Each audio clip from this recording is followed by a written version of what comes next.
দেখুন আজকে আমার আবার হাঁসের বাচ্চা ফুটে এলো, এই জন্য আমি কুসু থেকে হাঁসগুলোকে আলাদা করে দিচ্ছি।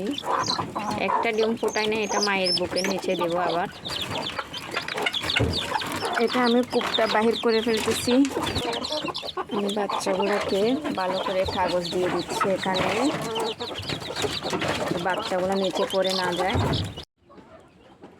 এখানে মিক্স করতেছি আমার হাতে বানানো ভিনেগার।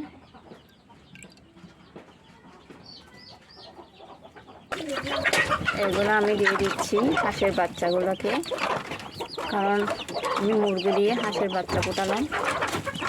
ফার্স্ট ওদেরকে পানি দিচ্ছি, ভিনেগারযুক্ত পানি। হাঁসের বাচ্চাগুলোর জন্য কিছু লেয়ার পিট খাবার নিয়েছিলাম, কোয়েল পাখির খাবার, আর কিছু দিয়ে দিচ্ছি চালের কুট। কিউট হাঁসের বাচ্চাদেরকে আমি এখানে খাবার দিচ্ছি, ওরা এখান থেকে খেয়ে নেবে। এখানে চালের কুট আর কিছু ছোটো দানার খাবার আছে।